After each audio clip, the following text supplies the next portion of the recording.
Yeah, we're just shooting this motorcycle, so I'm just getting some of the gear ready. We're just gonna do a little like 1-2 minute beauty video. So I'm setting up the slider, and Nico's doing behind the scenes.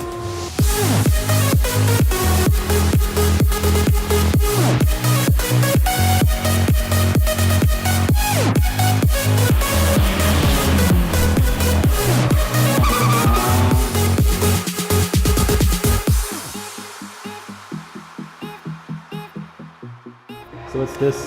What kind of slider is this? This is the Kessler Pocket Dolly, if I remember right. Sometimes they use the Cinna slider, but this one's just a little smaller and more portable. Just getting some nice smooth shots of the bike, you know what I mean?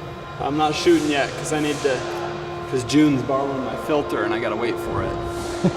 Cool location though, huh? Yeah, very cool.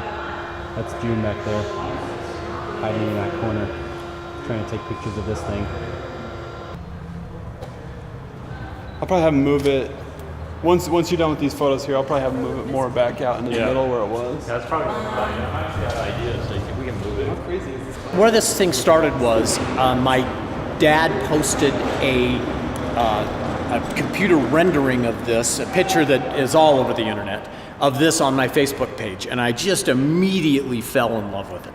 You know, being a land speed racer who runs at the Salt Flats, the whole thing just made sense to me. So I toyed around with it for a little while and finally decided that it needed to be built, it needed to come to life. So the guy that designed it lives in Istanbul, in Turkey, and so I was friends with him on Facebook, and I sent him a message and he wouldn't respond, and I figured, you know, I'm gonna build this thing anyway.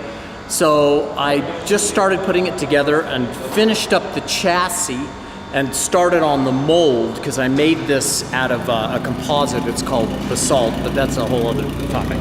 So I felt weird about building somebody else's design, so I started putting together some different ideas, and the early BMW stuff is what I love, so kind of along those lines.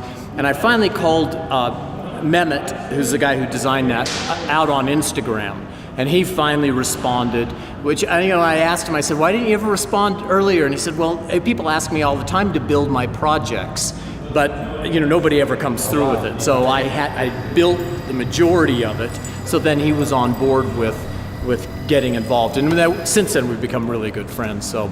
Oh, too old to ride this thing. So basically, I just, you know, kind of started with a frame and just started putting pieces together to kind of make it all happen. So, you know, part of the whole deal for me is to learn. You know, I want to push my own limit and push, you know, I've built motorcycles for years and years. I want to do the next greater thing and the more difficult thing for me. So I didn't build this necessarily for anybody other than just my own satisfaction, for my own, you know, challenges, personal challenges. Yeah.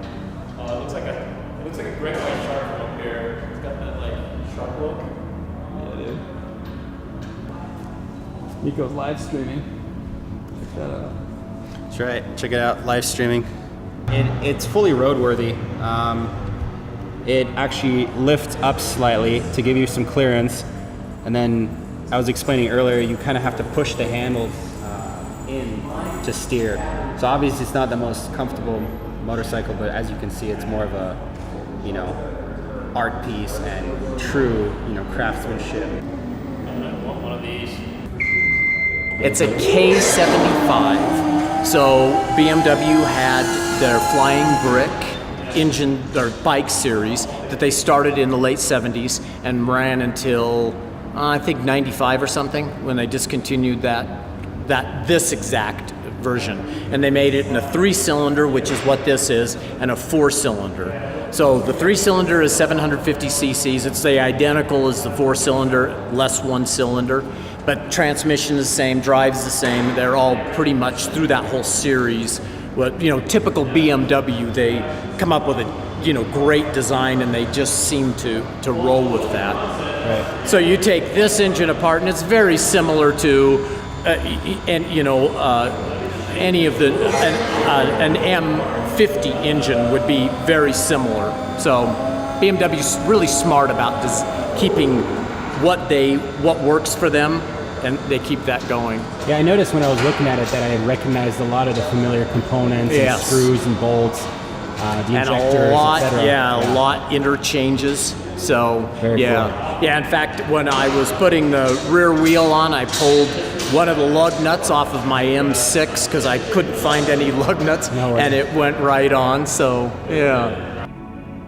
You said time earlier. What do you do in your free time? I'm a machinist. Okay. And so part of the whole idea of, and I've got a thread on my land speed. I run a Yamaha RD400, which I make the entire engine for. Wow. So I use the stock transmission case that keeps me in my class, but I make everything else besides bearings and seals, connecting rods, crankshafts, pistons, everything. So I did that to kind of showcase the machinist trade, because I think people hear machining and they think it's a dirty, miserable, low-paying job, which is not at all the case.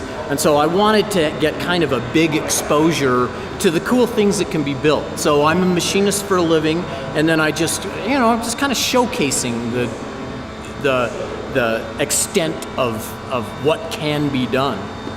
So Awesome. Very cool. yeah, and my bosses have been very gracious in allowing me to build a lot of this stuff at work. And they actually provided most of the material. I mean, most of the aluminum is, bar ends and things that we didn't use for another project, and I just kind of hoarded it and kind of worked it into a schedule and cranked it out. So. Been about a year and a half, because I think it was October, because it was right after race season 2014. So yeah, it's been about a year and a half. Okay. So just of constant, absolute focus, determination to do it. So it's been a lot of work, really a ton of work. Yeah. So yeah. Here's the trick question: would you do it again? I would do something similar, and Mehmet has his next design, which is called Titan, we're talking about doing. I wouldn't build this again because I've kind of achieved the things that I wanted to do, but I'll do the next thing. And Titan would then be, where this is a composite body, I would probably do a hand-formed aluminum skin, because I'm not real familiar with that, and it would be a new thing for me to learn. And we've talked about doing an electric power instead of internal combustion. So but I don't know, it really took a lot to do this, and to do another one, it'd be another, and I learned so much. I would want to make the next one even better, even greater. So Right.